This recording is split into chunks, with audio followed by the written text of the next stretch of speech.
तो सुनो, टॉपिक का नाम है मैनेजमेंट अकाउंटिंग में। हेलो हेलो, आवाज़ बराबर आ रहा है? यस।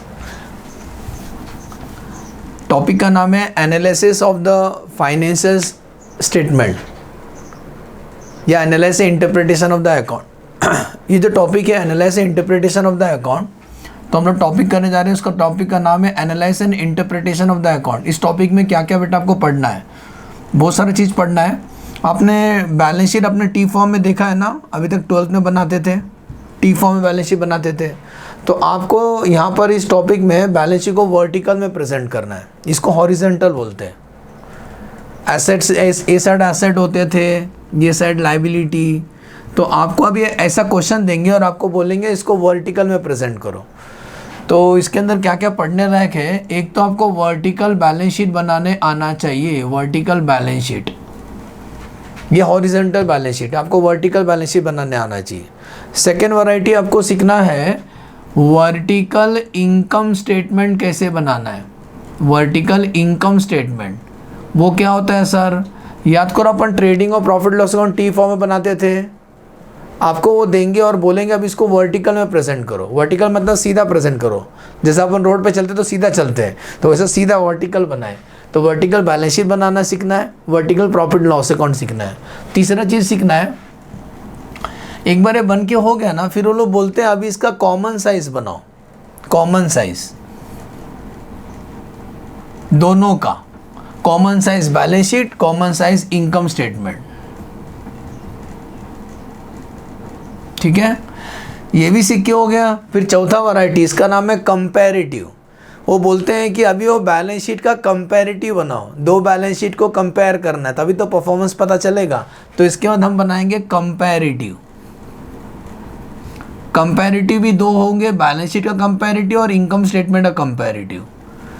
तो एक है कॉमन साइज, दूसरा है कंपैरेटिव, और तीसरा आने वाला जिसका नाम है ट्रेंड एनालिसिस, पांचवा। तो भगवान ने इसीलिए 5 उंगली आपको दिया है, ट्रेंड एनालिसिस।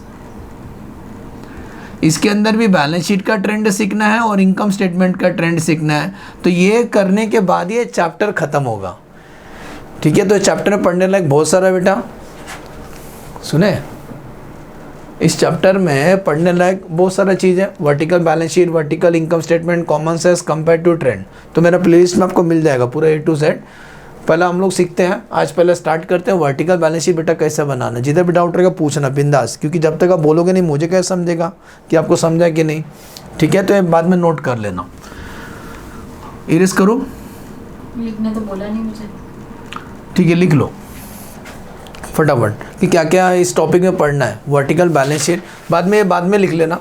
नाम टॉपिक का लिखो, analysis and interpretation of the account. Analysis and interpretation of the account. ठीक है, ये टॉपिक का नाम है। अभी बेटा उसके अंदर ये सब चीज़ सीखना है आपको। पहला वर्टिकल बैलेंस शीट कैसे बनाते हैं, सेकेंड वर्टिकल इनकम स्टेटमेंट,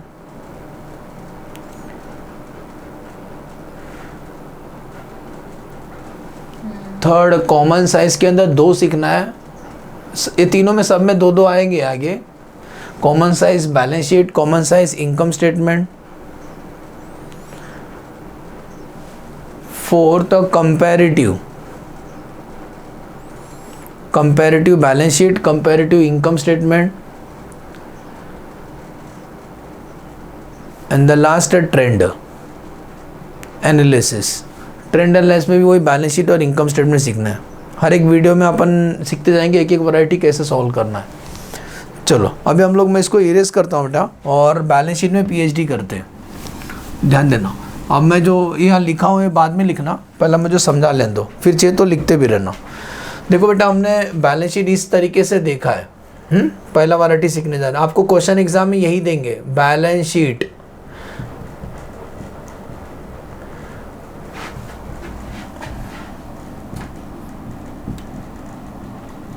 आपको एक बैलेंस शीट देंगे, ये साइड आपको मालूम है एसेट साइड होता है, ये आपका लायबिलिटी साइड होता है, एसेट्स और लायबिलिटी। अब आपको जो एसेट साइड में पहले की समझ लेना, फिर हमें टिक मार्क करके इसको वर्टिकल में प्रेजेंट करना है। बहुत ईजी है। अब शुरू करते हैं हम लोग एसेट साइड से। एसेट साइड में बेटा सबसे पहला आपको ना एसेट दिखाई देगा, उसका नाम है फिक्स्ड एसेट। फिक्स्ड एसेट दिखाई देगा, ये हम टिक मार्क करेंगे। जब हमको बैलेंस शीट मिलेगा अपन टिक मार्क करेंगे फटाफट पेंसिल से। तो फिक्स्ड एसेट्स क्या होते हैं, तो ध्यान देना, मैं लिख के रखा हूँ फिक्स्ड एसेट्स। फिक्स्ड एसेट्स भी दो टाइप के फिक्स्ड एसेट्स होते हैं, कुछ टेंजिबल होंगे, कुछ इनटेंजिबल होंगे। टेंजिबल एसेट्स का मतलब पहला इंटेंजिबल। इंटेंजिबल वो है बेटा दिखता नहीं है, भूत कहाँ दिखता है, तो ये अलग है, इंटेंजिबल है। इंटेंजिबल एसेट्स वो होते हैं जिनका फिजिकल एग्जिस्टेंस नहीं है, वो बस है, बैलेंस शीट में है, लेकिन उसके बेस पे कंपनी कमाती है पैसा। आते हैं इंटेंजिबल क्या है, पहली बात तो दिखता नहीं बेटा इंटेंजिबल आंखों से। तो इंटेंजिबल आपको देखना है कि फिक्स्ड एसेट्स में दो एसेट होंगे, टेंजिबल और इंटेंजिबल, लेकिन फिक्स्ड एसेट्स तो फिक्स्ड एसेट्स ही है। तो इंटेंजिबल क्या होता है, intangible assets are those fixed assets which cannot be seen and which do not have any physical existence. पहली बात तो दिखता ही नहीं बेटा अपने को आंखों से। एग्जांपल के थ्रू समझते हैं, गुडविल। गुडविल एक कंपनी का रेपुटेशन है। तो बड़े बड़े कंपनी रेपुटेशन बनाने में 10-10 साल 20-20 साल लगे। रिलायंस तो नाम सुने हैं, तो रिलायंस आज से नहीं है, 30 साल से, तो इनका एक गुडविल है। रिलायंस है, डी मार्ट है। आज अगर डी मार्ट एक दुकान कहाँ खोल दे तो सब हमला बोल देते हैं, क्योंकि डी मार्ट ने अपने गुडविल बना दिया है। All over the India 250 branches है उनके, तो एक गुडविल बनाने में टाइम लगता है। तो गुडविल इंटेंजिबल है। अच्छा है, कोई नॉर्मल आदमी दुकान खोल दे, उसके बाद जल्दी कोई नहीं आएगा, क्योंकि उसका नाम हो गया ना। जिसका नाम हो गया, नाम तो सुना रहेगा आईफोन, तो उनका एक गुडविल है, ठीक है। तो गुडविल। दूसरा पेटेंट। पेटेंट क्या होता है, इंटेंजिबल है, भी इंटेंजिबल, बैलेंस शीट में दिखाई देगा। पेटेंट क्या होता है, अगर मैंने कोई आविष्कार किया, मैंने कार बनाया, जो इंजन है ना पानी चलता है। अब ये फॉर्मूला सबको चाहिए। लोग क्या करेंगे, मेरा कार खरीद के दूसरा मेरे कॉम्पिटिटर सेम कार बनाएंगे, तो मेरा रिसर्च करके क्या फ़ायदा।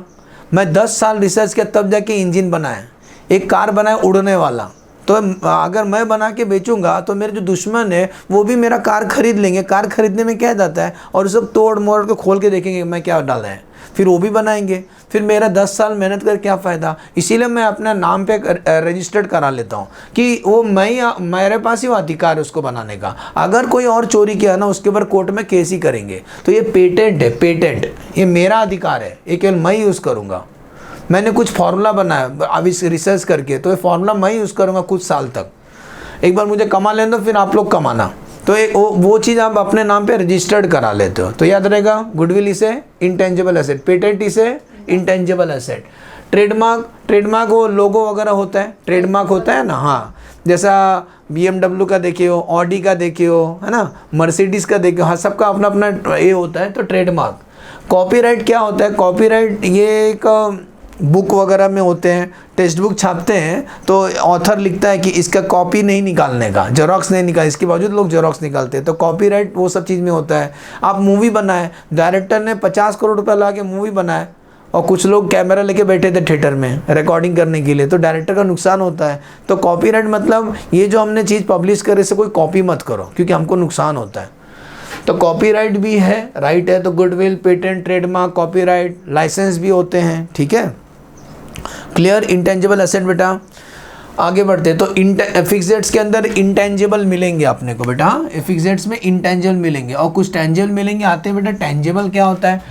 Tangible assets are those fixed assets which can be physically seen, तो बेटा दिखता है, आंखों से दिखता है। और एक बात, they are purchase for long period of time and not for sale. इससे हम पैसा कमाते हैं, इसको बेचने के लिए नहीं रखा है हमने। ये है टेंजिबल एसेट। जैसे कि एक बिजनेसमैन ने लैंड एंड बिल्डिंग खरीदा, तो लंबे समय के लिए खरीदा, इसको बेचेगा नहीं अभी वो, क्योंकि इससे पैसा कमाएगा।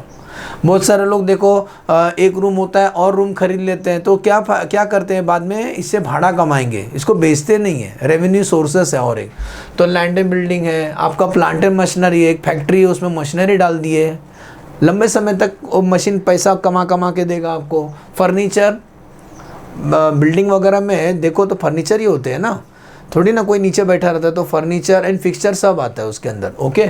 ऑफिस का furniture, fixture, vehicle fixed assets है। तो आपको पहला ध्यान देना है कि एसेट्स में टेंजिबल और इंटेंजिबल आपको दिखाई देंगे जब आप वर्टिकल में से टिक मार्क करेंगे, लेकिन उससे मतलब नहीं, हमको बस फिक्स्ड एसेट्स चाहिए। उसमें टेंजिबल इंटेंजिबल रहेगा तो कोई इशू नहीं, पहले अपन इंटेंजिबल लिखते हैं, बाद में टेंजिबल लिखते हैं, ठीक है। तो फिक्स्ड एसेट्स मिलेगा तो क्या लिखोगे आप, टिक मार्क करोगे FA, that is fixed asset. Second आपको मिलता, मैं नीचे लिख दिया हूँ, सेकंड आपको एसेट आपको दिखाई देगा बैलेंस शीट में बेटा, उसका नाम है इन्वेस्टमेंट दिखाई देगा, इन्वेस्टमेंट। अब बेटा जो इन्वेस्टमेंट होता है, पैसे रखे रखे बढ़ता नहीं है, तो हम पैसा इन्वेस्ट करते हैं। इन्वेस्टमेंट किधर, investment in government security, investment इन जो लंबे समय, इन्वेस्टमेंट इन प्रॉपर्टी। अभी इन्वेस्टमेंट भी आपको बेटा दो दो दिखाई देंगे बैलेंस शीट में। कुछ इन्वेस्टमेंट लंबे समय के लिए किया है, कुछ इन्वेस्टमेंट शॉर्ट टर्म के लिए किया है। शॉर्ट टर्म का मतलब जैसे कि मैंने कुछ पैसा इन्वेस्ट किया, मेरे को केवल 6 महीने के लिए चाहिए, 6 महीने का वापिस चाहिए, तो इसको बोलते हैं शॉर्ट टर्म। अगर आपने वो पैसा इन्वेस्ट किया है 1 साल के अंदर निकालने के लिए, तो उसको बोलते हैं short term. Short term memory loss नहीं, 1 साल के अंदर अपना पैसा निकल जाएगा तो करंट इन्वेस्टमेंट बोलते हैं। लंबे समय के लिए पैसा लगाया तो इसको इन्वेस्टमेंट बोलते हैं। तो ये जो इन्वेस्टमेंट है ना बेटा, ये लॉन्ग टर्म का बात कर रहा हूँ, जो लंबे समय के लिए हम पैसा लगाते हैं। इसको दूसरा नाम क्या है, ट्रेड इन्वेस्टमेंट। ट्रेड मतलब बिजनेस में पैसा इन्वेस्ट करना पड़ता है बिजनेस में रहने के लिए, तो दैट इज ट्रेड, बिजनेस से संबंधित है।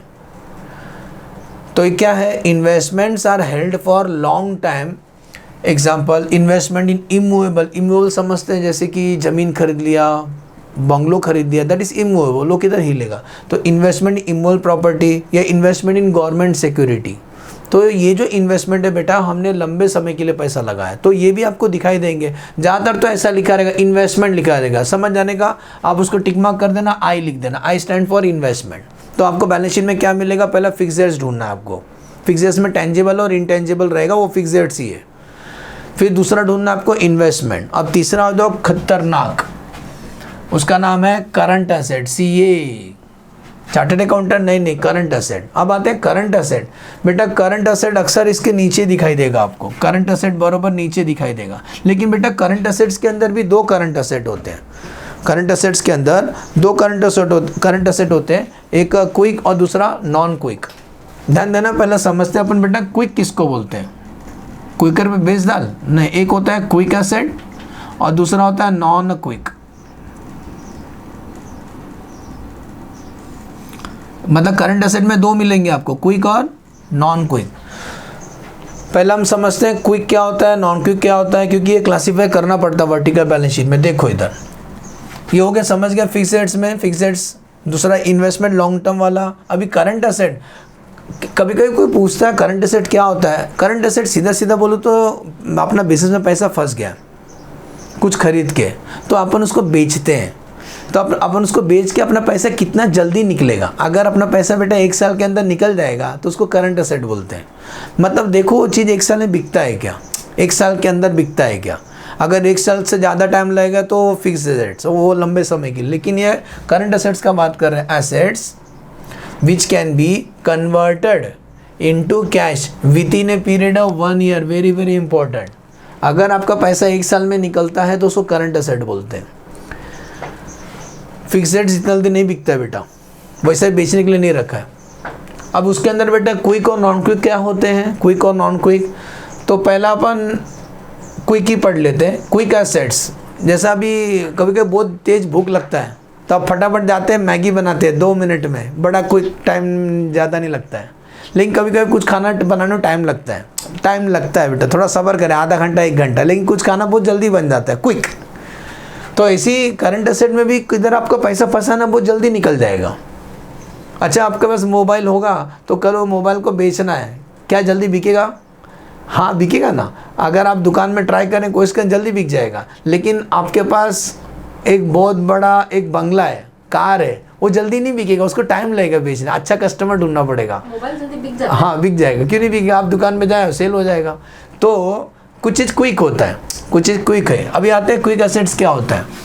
Quick assets are those current asset, see those current assets which are quickly and easily converted into cash within a very short period।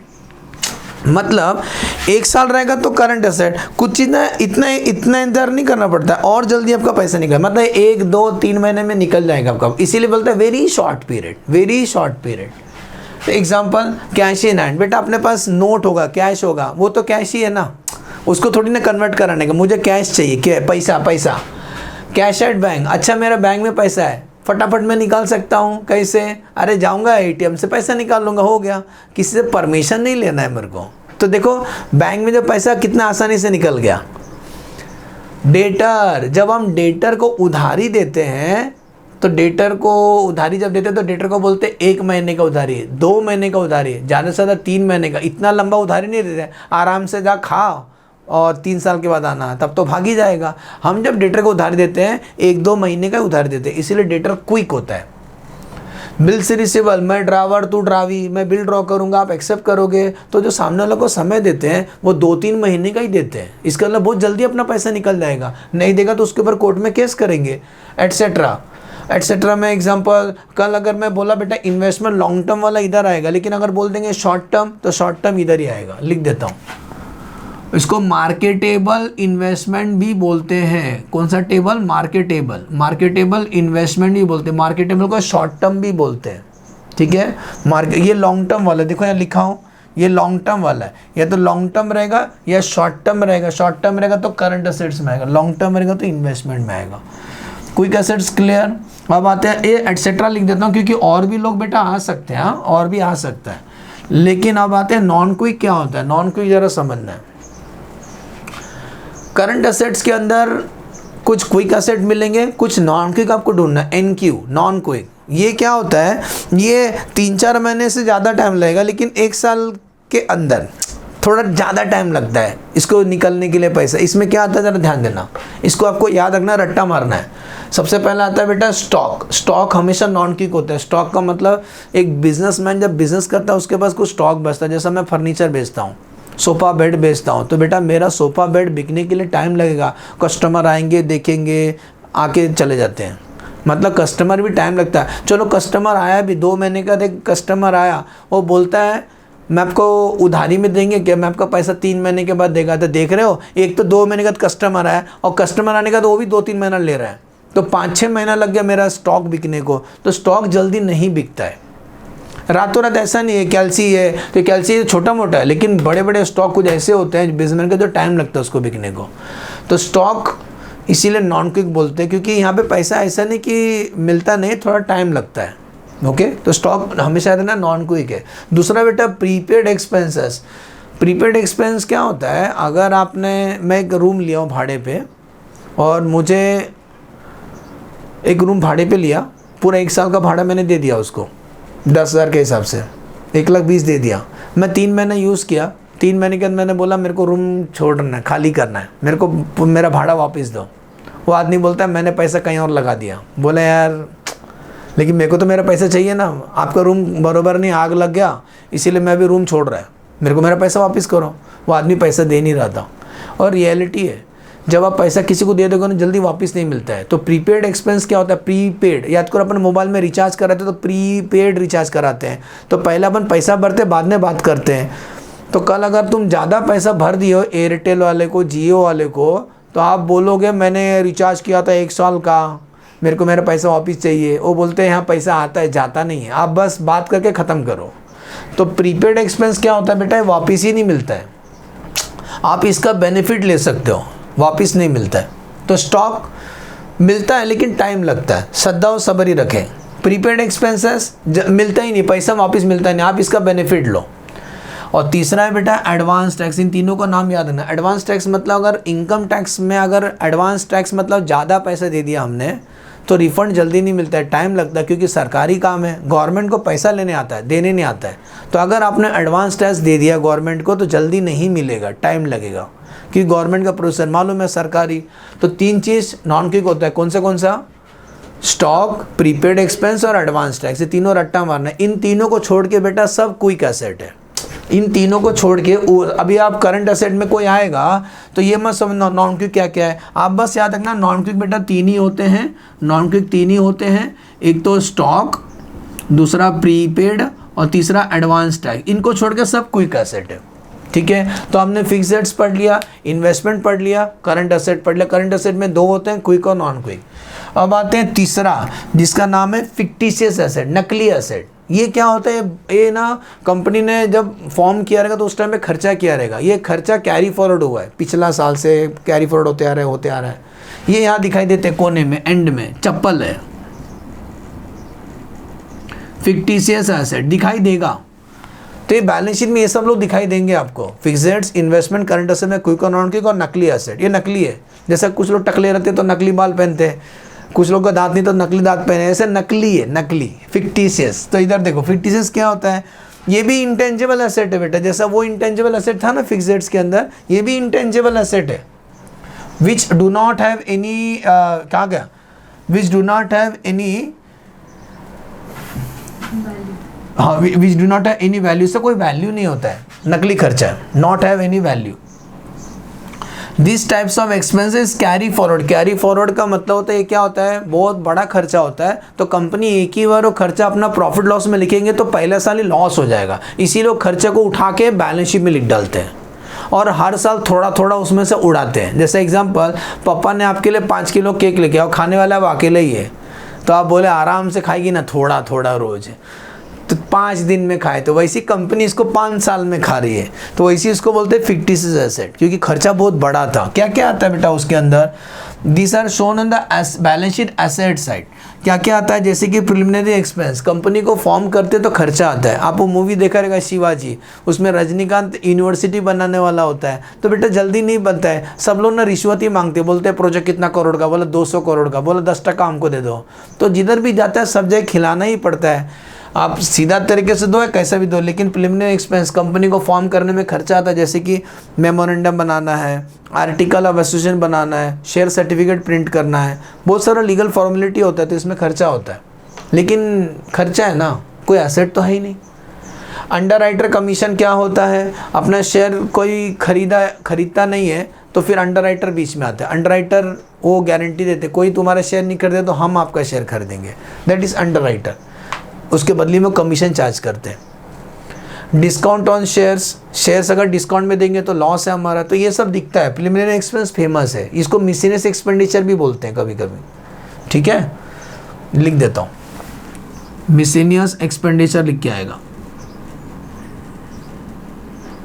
Miscellaneous expenditure. अब बाद में इसको वीडियो पॉज करके सब लिख लेना। तो ये सब मिल गया बेटा, फिक्सेड्स, इन्वेस्टमेंट, करंट एसेट और फिक्टिशियस, ये नकली एसेट है, क्या करना है बाद में सोचते हैं अपन। अब आते हैं लायबिलिटी साइड। लायबिलिटी साइड में सबसे पहले आपको दिखाई देगा share holder fund. Share holder fund जो कंपनी के मालिक है, कौन कौन कंपनी के मालिक होते हैं, इक्विटी शेयर होल्डर और प्रेफरेंस शेयर होल्डर। तो शेयर होल्डर फंड में क्या क्या आएगा, इक्विटी शेयर्स आएगा, प्रेफरेंस शेयर्स आएगा, और जितना भी रिजर्व होता है वो सब शेयर होल्डर का ही होता है, जैसे कि general reserve, profit and loss account, ये सब आपको यहाँ दिखाई देंगे। अगर ये लोग दिखाई देंगे तो SH लिखना, चलो लिख के दिखाएं यहाँ पे। शेयर होल्डर को क्या क्या नाम है, प्रोपराइटर भी बोलते हैं, मालिक है ना कंपनी के, प्रोपराइटर फंड, इसको ओन फंड बोलते हैं, खुद का पैसा, क्या बोलते हैं, OWN, own fund is the capital of the owner. अब वो बेटा कैसा आता है आपको ये याद रखना है, शेयर कैपिटल दोनों होंगे, इक्विटी से प्रेफरेंस शेयर। इसमें रिजर्व क्या करोगे बेटा, जो कंपनी के मालिक होते हैं रिजर्व सब उन्हीं का है, तो बेटा रिजर्व तुम्हारा है तो लॉस भी तुम ही लो। तो आपको क्या ध्यान देना है इसमें, इसके अंदर ना शेयर कैपिटल और रिजर्व आपको इधर ही मिल जाएगा, शेयर कैपिटल रिजर्व, लेकिन ये जो लॉस है ना इसको इससे लेस करना है आपको, इसको इससे लेस करना है, रिजर्व में से लेस करना है, ये बात आपको ध्यान देना है। जब आप वर्टिकल बैलेंस शीट बनाओगे तो शेयर कैपिटल रिजर्व में ये लॉस आपको जो दिखाई दे रहा है ये लेस करना है, क्योंकि सिंपल लॉजिक है, तुम रिजर्व प्रॉफिट तुम ले रहे हो तो लॉस भी तुम ही लो, ये नुकसान है ना, इसको लेस करने का। तो यहाँ लिख के रखा हूँ। ओन फंड कैसे आता है, MCQ पूछेंगे, शेयर कैपिटल में रिजर्व ऐड करने का लेस मिसलेनियस, इसको फिक्टिशियस को मिसलेनियस भी बोलते हैं, मिसलेनियस एक्सपेंसेस। नेक्स्ट इसके नीचे क्या होता है, कंपनी खुद का पैसा कुछ भीख मांगते हैं, उसको बोलते हैं लोन फंड। लोन फंड या बोरोड फंड, लोन फंड या बोरोड फंड। कंपनी के ऊपर 2 टाइप का लायबिलिटी होता है, कुछ लंबे समय के लिए लायबिलिटी लिया है, कुछ शॉर्ट टर्म के लिए लिया है। जो लंबे समय के लिए लिया है उसको बोलते हैं लोन फंड। लोन फंड या बोरोड फंड, देखो फटाफट सेकंड लास्ट, लोन फंड या बोरोड फंड या उसका नाम है ओड। अच्छा एक फ़र्क दिख रहा है बेटा, यहाँ लिखा हूँ मैं ओन, लिखा ओन, OWN, ओन मतलब खुद का, OWED, ओड मतलब कर्जा। तो loan fund, borrowed fund, owed fund मतलब कर्जा। ये क्या होता है, liability which are payable after a long period of time, मतलब लंबे समय के बाद ही आपको पैसा देना है। जैसे कंपनी ने अगर बैंक से लोन ले लिया, टर्म लोन, तो 5-6 साल के बाद ही देंगे कंपनी, आज नहीं देंगे। तो क्या क्या आता है इसमें, डिबेंचर, कंपनी डिबेंचर इशू करती है तो डिबेंचर हमेशा लोन फंड में आएगा। बैंक लोन लोन फंड में आएगा। पब्लिक डिपॉजिट, जैसे पब्लिक बैंक में अकाउंट खोलते हैं तो एफडी वगैरह बनाते हैं, वैसे पब्लिक बैंक कंपनी को पैसा देती है, उसको बोलते हैं पब्लिक डिपॉजिट। तो घूम फिर के सब है लंबे समय के लिए। दूसरा होता है बेटा last current liability. Current liability क्या होता है? Liability which is payable with in A 1 year. याद आ रहा है ये वाला point? Current asset which can be converted with in a period of 1 year. ऐसी कुछ ऐसे लाइबिलिटी होते हैं बेटा जिसको सीएल बोलते हैं, करंट, जो आप 1 ईयर के अंदर पे कर, नहीं पे करोगे तो फिर आपका नाम खराब हो जाएगा। तो करंट लाइबिलिटी वो लाइबिलिटी है जो आप 1 ईयर के अंदर पे करोगे। लेकिन उसके अंदर भी 2 होते हैं बेटा, जैसे इसके अंदर 2 थे ना, क्विक और नॉन क्विक। ऐसे यहाँ होता है क्विक लाइबिलिटी और नॉन क्विक लाइबिलिटी। तो सुनो, क्विक लाइबिलिटी क्या होते हैं? Current liability which is payable in A short period of time. Short period of time मतलब वही 1 साल से भी और तेज, मतलब 1-2 महीने के अंदर पे करना है आपको, इसको बोलते हैं क्विक लाइबिलिटी, बहुत तेज पे करना है। तो जैसे क्रेडिटर, जब हम किसी से उधारी में माल खरीदते हैं तो सामने वाला बोलता है 2 महीने 1 महीने के अंदर पैसा दे। बिल्स पेबल, आउटस्टैंडिंग एक्सपेंसेस, जैसे कि बेटा अगर मैंने 1 महीने का वर्कर को पगार नहीं दिया है तो सामने वाला बोलेगा ना सर अगले महीने चाहिए मेरे को, ज़्यादा टाइम नहीं देता सामने वाला कोई। आउटस्टैंडिंग एक्सपेंसेस, ये पीटी मतलब प्रोविजन फॉर टैक्स। अगर गवर्नमेंट को पैसा देना है तो गवर्नमेंट को डिले नहीं करेंगे, गवर्नमेंट पेनल्टी लगाएंगे। तो प्रोविजन फॉर टैक्स या प्रपोज डिविडेंड, ये भी लाइबिलिटी है। एक बार मैं डिविडेंड अनाउंस करूंगा एनुअल जनरल मीटिंग में तो मुझे पे करना है, जल्दी समय से पे करना है, नहीं तो आपके ऊपर पेनल्टी लगा देंगे सेबी वगैरह। तो provision for tax propose dividend actually provision है। प्रोविजन मतलब उसका अमाउंट फिक्स नहीं होता है, लेकिन एक बार आपको अनाउंस किया तो आपको पे करना है। लास्ट है बेटा नॉन क्विक। याद करो करंट एसेट में नॉन क्विक 3 थे ना, स्टॉक, प्रीपेड, एडवांस टैक्स। इधर पे नॉन क्विक एक ही है जिसका नाम है बैंक ओडी। इधर नॉन क्विक बस एक ही है जिसका नाम है बैंक ओडी। बैंक ओडी क्या होता है आपको मालूम है? बिजनेसमैन लोग करंट अकाउंट खोलते हैं, तो हम सेविंग अकाउंट हम लोग तुम खोलते हैं, बिजनेसमैन लोग करंट अकाउंट खोलते हैं। तो उसमें क्या होता है, अगर आप माइनस में हो ना तो बैंक से परमिशन लेके आप पैसा विड्रॉ कर सकते हो। मतलब सोचो बैंक में केवल 10,000 रुपये और मुझे पगार देना है 1,10,000। तो अब जब ये लोग जाके बैंक में बोलेंगे कि हमको पैसे का ज़रूरत है, स्टाफ को पगार देना है, तो बैंक वाला कुछ सिक्योरिटी देख के बोलेंगे ठीक है अभी आप निकाल सकते जाओ। मतलब ये लोग माइनस में चले जाएंगे तो भी इशू नहीं है। लेकिन सोचो कल में माइनस 5 लाख, तो बेटा उस माइनस को प्लस बनने में टाइम लगेगा। क्यों?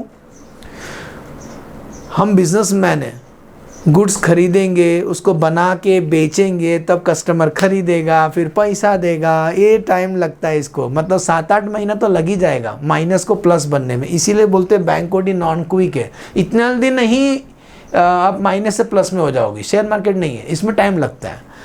तो इसीलिए एक ही नॉन क्विक है, कौन सा? Bank OD. ठीक है, तो आप इसको बाद में नोट कर लेना अच्छे से। मैं भी फॉर्मेट देता हूँ बेटा, फॉर्मेट वेरी वेरी इंपॉर्टेंट। इसके लिए आप चाहिए तो पेज छोड़ दो, बाद में आराम से लिख लेना। मैं इसको इरेज करता हूँ। अब मेरे साथ ये फॉर्मेट लिखो, इसी को देख के हमने फॉर्मेट बनाएंगे वर्टिकल बैलेंस शीट, फिर हम टिक मार्क करेंगे। ठीक है, इरेज करो। अभी सुनो, अभी एक पेज लो और ये छोड़ दो। अब 2 पेज तो लगेगा शायद लिखने को, ये थ्योरी लिख लेना आप। अभी वर्टिकल बैलेंस शीट बनाओ। वर्टिकल बैलेंस शीट का फॉर्मेट देता हूँ, कैसे वर्टिकल बैलेंस शीट आपको प्रेजेंट करना है एग्जाम में, और इसको अच्छे से याद कर लेना। तो राइट डाउन, ये सेट का रब कर देता हूँ क्योंकि इसी को देख के लिखना है आपको। फिलहाल अभी इरेज कर देता हूँ। तो here come the vertical balance sheet का फॉर्मेट, लिखना चालू करो। तो हेडिंग लिखना है, कभी भी ऊपर कंपनी का नाम लिख दो, मेरे साथ लिखो वर्टिकल बैलेंस शीट। कल इसको अच्छे से याद कर लेना, एस ऑन जब भी का बना रहे हो वर्टिकल बैलेंस शीट। अब बेटा क्या करो, आप ना 3 कॉलम बनाओ, 1, 2 और 3। कभी वर्टिकल बैलेंस शीट बनाओगे 3 कॉलम बनाना, rupees rupees rupees, 3 column.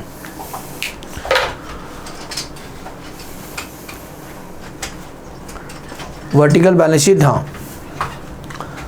3 column बनाना है। कितना बड़ा लाइन? पूरा पेज अमाउंट के लिए कम ही छोड़ो, हाँ नॉर्मल जितना हाँ अमाउंट रहता है, बस 3 कॉलम बनाना है। फिलहाल हमें बस टिक करना है कि किधर किधर क्या लिखना है। तो vertical balance sheet as on.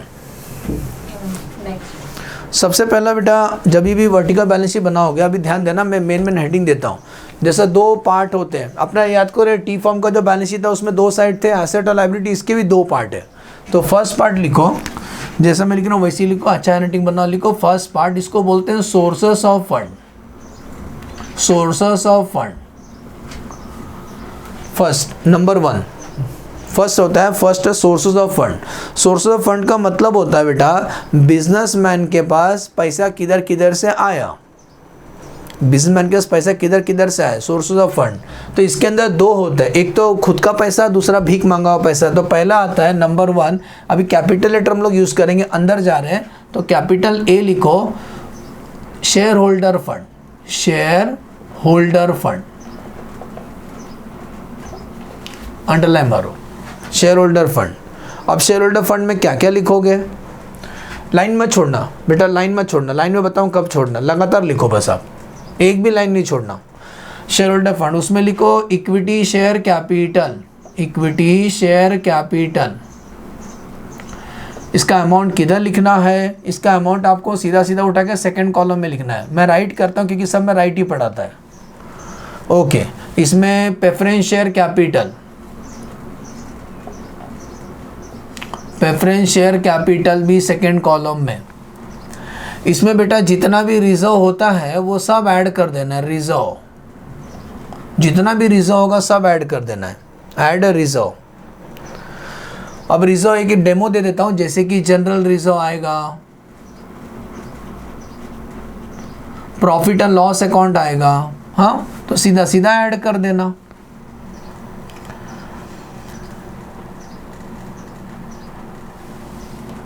इसको ये स्टेज पे टोटल कर दिया ना, टोटल कर देना। अब इसमें से बेटा यही आपको ध्यान देना है, लेस क्या करना है, लेस। अच्छा, ये जो प्रॉफिट एंड लॉस अकाउंट है क्रेडिट बैलेंस है, क्रेडिट, क्योंकि लायबिलिटी क्रेडिट बैलेंस होता है, तो ये क्रेडिट बैलेंस है। देखना कॉलम वही कॉलम में रुका हूँ। अब इसमें से मैंने आपको बोला था ना कि शेयर होल्डर फंड कैसे निकालने का, इक्विटी से capital plus all reserve minus that miscellaneous expenditure, fictitious asset बोलते हैं, तो लेस फिक्टिशियस, नकली वाला फिक्टिशियस एसेट। बेटा किधर दिखाई देगा, इसको कहाँ ढूंढना है, एसेट साइड में कि लायबिलिटी साइड में, लायबिलिटी, ये वाला, हाँ एसेट साइड में, करेक्ट, ये एसेट साइड में आपको दिखाई देगा। तो जैसे कि प्रिलिमिनरी एक्सपेंसेस होगा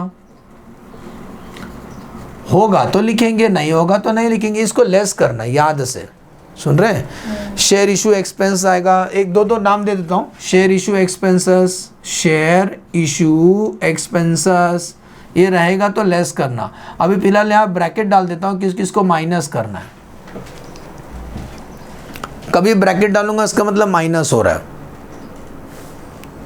क्योंकि ये क्रेडिट बैलेंस था और उसमें डेबिट आइटम लिख रहे हैं, तो उल्टा चीज़ लिख रहे हैं ना, क्रेडिट में डेबिट लिख रहे हैं इसीलिए माइनस होगा। बेटा कट हो गया, एक आंसर आएगा, सुनो ना, नेक्स्ट कॉलम नेक्स्ट लाइन, क्योंकि उसको नाम है, जिसको नाम रहता है उसको नेक्स्ट कॉलम नेक्स्ट लाइन में लिखते हैं, तो इसको नाम बोलेंगे, इसको बोलते हैं नेटवर्थ, बोलते हैं नेटवर्थ।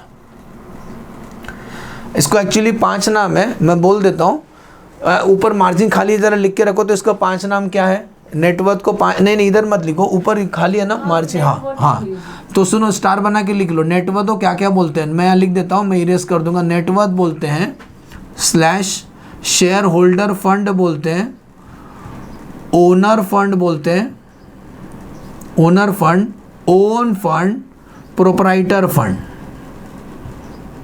5 नाम है बेटा उसका, अच्छे से याद कर लेना। Net worth, share holder fund, owner fund, own fund, proprietor fund, ये सब एक ही आदमी का नाम है। हमको कोई एक ही पसंद है तो इसीलिए मैं ये लिख देता हूँ नेटवर्थ। तो रिपीट करो मेरे साथ, नेटवर्थ कैसे निकालेंगे, equity share, preference share, add all reserve minus that preliminary expenses या फिक्टिशियस एसेट, एकदम इजी, ठीक है, सुनते रहो बस। ये अभी एक हुआ बेटा, अभी चाहिए तो एक हेडिंग के बाद एक लाइन छोड़ सकते हो आप, ओके। तो अभी एक लाइन छोड़ो, भगवान के नाम पे लिखो बी, क्योंकि ए लिखे थे अभी अपन, ए लिखे थे, कैपिटल है, अभी लिखो कैपिटल बी, कैपिटल ए हो गया, कैपिटल बी, हाँ एक लाइन छोड़ो, हाँ बस अब लिखो कैपिटल बी। बेटा कैपिटल बी में क्या लिखना है आपको? शेयर होल्डर फंड हो गया। अब आपको नहीं क्या बताया था मैंने, लाइबिलिटी से कुछ भीख मांगा है हमने, लोन फंड, शाबाश। तो अभी लिखेंगे हम, इरेज करता हूँ नाम इनका, अभी लिखेंगे हम लोग लोन फंड। तो लिखो B loan fund. Loan fund को बोरोड फंड भी बोलते हैं और ओड भी बोलते हो, तो हमने लिखा, जरूरत नहीं, लोन फंड हो गया। तो दो दो नाम लिख लेते हैं, जैसे कि डिबेंचर आएगा, हाँ, बैंक लोन आएगा, डिबेंचर, बैंक लोन। बेटा सुनो, अब सर इसमें काटम कुटी नहीं होता है, तो ना ये जो थर्ड कॉलम है ना, थर्ड कॉलम में बेटा एक ही आंसर आना चाहिए, इतना ध्यान रखना। थर्ड कॉलम में एक ही आंसर आना चाहिए, मतलब आपके पास कॉलम दो ही बचा है, फिर फर्स्ट और सेकंड, तो अंदर ही नाचते रहो फर्स्ट और सेकंड में। थर्ड कॉलम में एक ही आंसर आना चाहिए। देखो यहाँ लिखा था शेयर होल्डर फंड ना, शेयर होल्डर फंड का देखो एक ही आंसर बाहर है। वैसे ही अब मैं लिखा है लोन फंड। कोई भी चीज़ एक से ज़्यादा रहेगा ना तो उसको सेकंड कॉलम में लिखने का, इसको प्लस करके आउटर कॉलम में, नेक्स्ट कॉलम नेक्स्ट लाइन, क्योंकि बेटा इसको नाम है, इसको बोलते हैं लोन फंड, इसको बोलते हैं लोन फंड। अब सुनो बेटा, टैली अमाउंट कैसा आएगा? टैली अमाउंट, इसको लिख दो ए, कैपिटल ए, वापस लिखिए, इसको लिख देना ए, नेटवर्थ को लिख देना ए, और इसको लिख देना बी।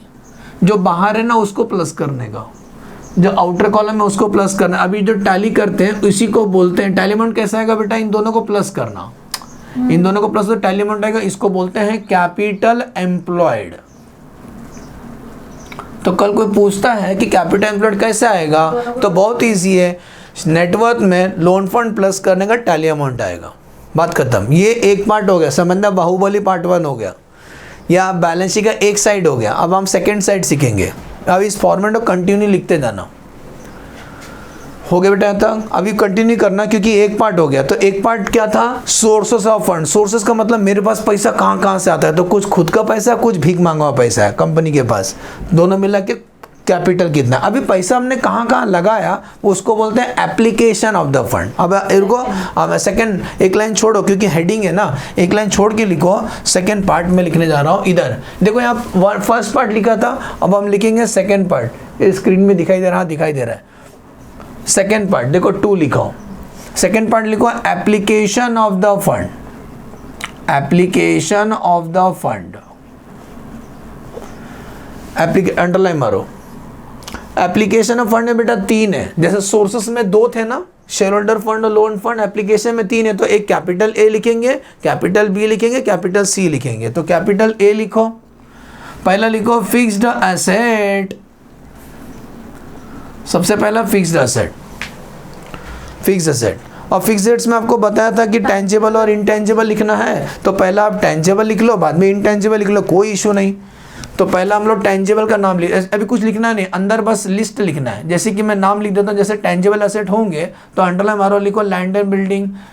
वो लिखने का जरूरत नहीं है, सीधा टेंजेबल। नहीं, अंदर बहुत सारे एसेट होंगे ना बेटा, land and building, plant and machinery, furniture, तो हम लिखेंगे। तो लैंड एंड बिल्डिंग का जैसे कि अगर डेप्रिशन दिया रहेगा तो सर याद करो, डेप्रिशन होते थे ना बेटा, हाँ, तो ना आप उसको पहला कॉलम में लिखना, पहला कॉलम में। कारण उसके पीछे अगर डेप्रिशन दिया रहेगा तो लेस डेप्रिसिएशन, कट करके आंसर सेकंड कॉलम में, सेम लाइन में। दिखाई दे रहा है स्क्रीन में? दिखाई दे, नहीं स्क्रीन में देख रहा हूँ, स्क्रीन में दिख रहा है कि नहीं? हाँ, वापस देखो, लैंड एंड बिल्डिंग में से डेप्रिसिएशन लेस करके उसका अमाउंट सेकंड कॉलम में, शाबाश। ऐसे ही और एक करते, थोड़ा मस्ती। मैं यहाँ कंटिन्यू करूँ, मेरा पेज भर गया बेटा, मैं यहाँ लिख रहा हूँ। हाँ, लैंड बिल्डिंग हो गया। ऐसे और एक डेमो करते हैं, जैसे कि फर्नीचर दिया होगा, फर्नीचर, उसका अमाउंट फर्स्ट कॉलम में, और बेटा उसका डेप्रिसिएशन दिया रहेगा तो कट कर देना यहाँ पर, और लिखो लेस डेप्रिसिएशन, कट करके आंसर सेकंड कॉलम में। सर अगर डेप्रिसिएशन नहीं होगा तो, अगर डेप्रिसिएशन नहीं हो तो काटम कुटी, नहीं तो सीधा उठेगा सेकंड कॉलम में लिखने का। ये तो कटम कुटी है ना, काटम कुटी करना है, इसकी वजह से उसको फर्स्ट कॉलम में लिखा हमने, बस हो गया। फिक्स्ड एसेट्स आ गया, कौन सा? टेंजेबल। इसके बाद आपको लिखना है इनटेंजेबल। अगर होगा तो ज़्यादा तो गुडविल होगा, पेटेंट होगा, यही सब होगा, तो नाम लिख लेते हैं इनटेंजेबल। इनटेंजेबल में गुडविल, पेटेंट। बेटा इसके अंदर कुछ कटिंग नहीं होता है, तो सीधा उठा कौन सा कॉलम लिखना चाहिए? सेकेंड कॉलम में। सुन रहे हो, कटम कुटी नहीं होता है इसके अंदर। तो आपको फिक्स्ड एसेट्स में 2 दिखाना है, टेंजेबल और इनटेंजेबल।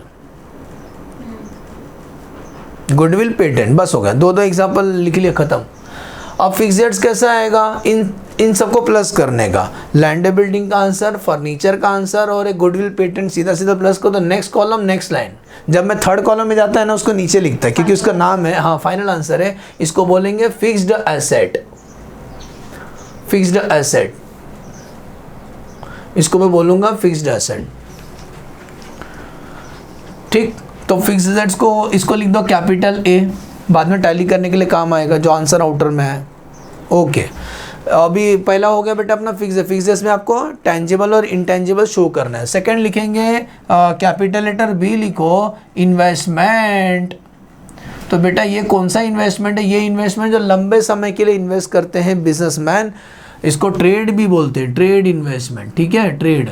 तो इसमें कुछ भी नहीं रहता है, जो भी इन्वेस्टमेंट आपको क्वेश्चन में देंगे या सीधा नीचे लिख दो, या तो नीचे इन्वेस्टमेंट लिखो और लिखो ट्रेड इन्वेस्टमेंट, ज़्यादा अच्छा है बेटा। इसमें एक ही रहता है, अब एक ही रहेगा तो आप क्या सेकंड कॉलम में लिखोगे, सीधा सीधा बाहर, हाँ थर्ड कॉलम, एक ही है ना बेचारा, अकेला था बेचारा, शादी भी नहीं किया, तो इसको लिख देना बी। हाँ चलेगा चलेगा, डायरेक्ट बी हो गया डायरेक्ट, इसमें एक ही रहता है, कोई इशू नहीं। तो फिक्स्ड का आंसर आ गया, इन्वेस्टमेंट का आंसर, डबल अंडरलाइन नहीं मारना बेटा, डबल अंडरलाइन नहीं मारा, मैंने कहाँ मारा डबल अंडरलाइन, नहीं समझने ओके नहीं मारना, डबल अंडरलाइन मत मारो, डबल अंडरलाइन केवल टैली अमाउंट में करना है, डबल अंडरलाइन केवल टैली अमाउंट के इधर करना है, ठीक है। आगे बढ़ो, बाद में व्हाइट टर्न लगा देना। नंबर सी, अब आते हैं सी, यू कैन सी इट। तो पहले क्या लिखे बेटा हमने, फिक्स्ड लिखा, सेकंड कौन सा लिखा, इन्वेस्टमेंट ना।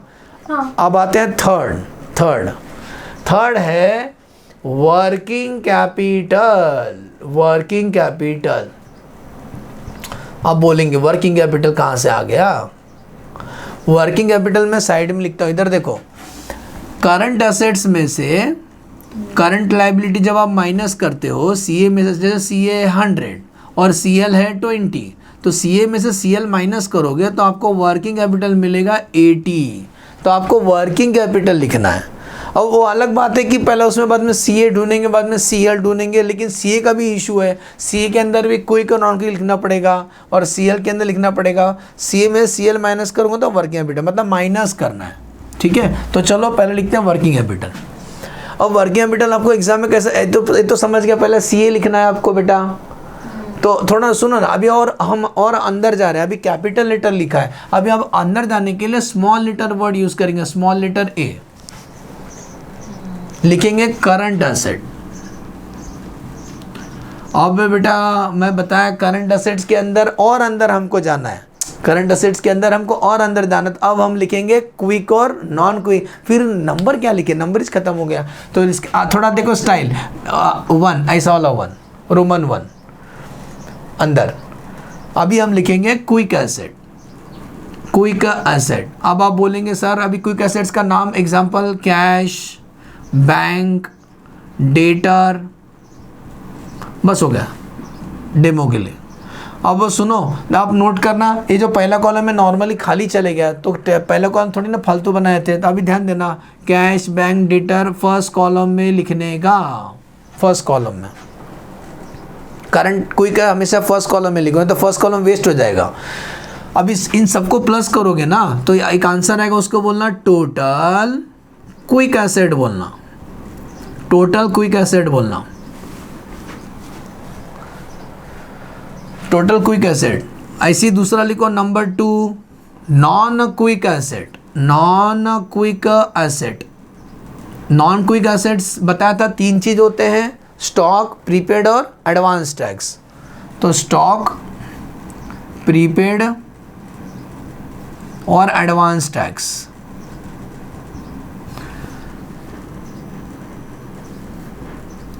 इसका भी टोटल आएगा। आप चाहिए तो इधर डबल अंडरलाइन मार सकते हो बेटा। सुनो, ये क्विक, ये नॉन क्विक, इन दोनों को प्लस करने का तो करंट एसेट्स मिलेगा हमको, करंट एसेट। तो करंट एसेट कैसा आया, क्विक और नॉन क्विक। मतलब यहाँ लिख देता हूँ, देखो 1 + 2 किया है, दिखाई दे रहा है, देखो ये 1 का आंसर और ये 2 का आंसर, इन दोनों को प्लस करोगे तो करंट एसेट्स आएगा, वो आपको सेकेंड कॉलम में लिखना है। अच्छा, वो आपको सेकेंड कॉलम में लिखना है। तो क्विक एसेट्स और नॉन क्विक एसेट्स, उन दोनों का आंसर प्लस करो, फिर सी ए आता है। वो सेकेंड कॉलम में आएगा। मतलब आपको टोटल एकदम रट्टा मारो, क्विक और नॉन क्विक आपको फर्स्ट कॉलम में लिखना है, बाकी देखो सब सेकंड कॉलम में ही है ना। डेप्रिसिएशन कभी कभी नहीं रहता तो सेकंड कॉलम में सब होता है। एक करंट असेट्स के अंदर डिटेल में लिखना है तो इसीलिए क्विक और नॉन क्विक लिखना है आपको। अब दूसरा लिखो बी, स्मॉल लेटर बी, क्योंकि स्मॉल लेटर ए हो गया। दूसरा क्या लिखेंगे, ये वाला करंट लायबिलिटी। लिखो करंट लायबिलिटी। लाइन नहीं बिल्कुल नहीं, लिखते जाओ बस करंट लायबिलिटी। बस हेडिंग रहेगा तो ही लाइन छोड़ना है। हेडिंग मतलब देखो इन्वेस्टमेंट एक हेडिंग था, वर्किंग कैपिटल तभी लाइन, तो लाइन नहीं छोड़ना, बहुत अच्छा प्रेजेंटेशन दिखेगा। तो करंट लायबिलिटी में क्या लिखना है, वही बेटा हमेशा की तरह नंबर 1 क्विक लायबिलिटी। अब क्विक लायबिलिटी में क्या क्या लिखो, कुछ भी लिखो, बस बैंक कोडी को छोड़ के, जैसे क्रेडिटर, हाँ creditor, bills payable, outstanding wages, बस हो गया। फर्स्ट कॉलम में टिक मारो, इसका टोटल करो, अभी खत्म हो जाएगा। हाँ क्रेडिटर बिल्स पे, बस हो गया। इसको टोटल वही कॉलम में रहेगा, फर्स्ट कॉलम में। हाँ अब सुनो ना बेटा, लास्ट पॉइंट 2 लिखो नॉन क्विक और नॉन क्विक एक ही होता है, तो एक को क्या टोटल करने का, इसी में चिटका देना, इसी में प्लस हो जाएगा। ये टोटल आया, इस टोटल में बैंक कोडी प्लस करके आउटर कॉलम में आएगा, सेकंड कॉलम, उसको बोलते हैं करंट लायबिलिटी। हाँ नेक्स्ट लाइन, हाँ नेक्स्ट कॉलम नेक्स्ट लाइन, बरोबर करेक्ट। सुनो ये सी आ गया, ये CL आ गया, CA में से CL माइनस करना है तो लास्ट आंसर आएगा बेटा, उसको बोलते हैं वर्किंग कैपिटल। वर्किंग कैपिटल अब भी आया तो कैसा आएगा, ब्रैकेट में लिखो CA माइनस CL करना है, तो ये माइनस करोगे आंसर थर्ड कॉलम में आएगा, CA माइनस CL, बारीक बारीक लिखो। हाँ वर्किंग कैपिटल थर्ड कॉलम में अमाउंट आएगा, CA माइनस CL वो थर्ड कॉलम में आएगा। बेटा टैली अमाउंट कैसा आएगा, उसके लिए जगह तो नहीं बचा है, बस वहीं हो जाएगा। ये देखो इसको बोलना है A, इसको बोले थे B और इसको बोलेंगे C। वर्किंग कैपिटल को लिखेंगे C, जगह तो नहीं है, लिख दो। तो टैली अमाउंट कैसा आएगा, A plus B plus C, बात खत्म। तो टैली अमाउंट जो आएगा अभी एडजस्ट कर लो, उसको बोलते हैं कैपिटल एम्प्लॉयड, बात खत्म। Vertical balance sheet completed, A plus B plus C हो गया। तो कभी भी याद है ना टैली अमाउंट कैसे निकालना है, हाँ वहीं लिख लो, हाँ ठीक है वहाँ ऊपर लिख लो, स्पेस है थोड़ा सा। तो वर्किंग कैपिटल कैसा, टैली अमाउंट कैसा आएगा एप्लीकेशन का, A plus B plus C करके आएगा, ठीक है। बाकी हम नेक्स्ट प्रॉब्लम में, नेक्स्ट लेक्चर में इसके ऊपर प्रॉब्लम सॉल्व करते हैं, इसको अच्छे से याद कर लेना, ठीक है। चलो थैंक यू, बाय बाय।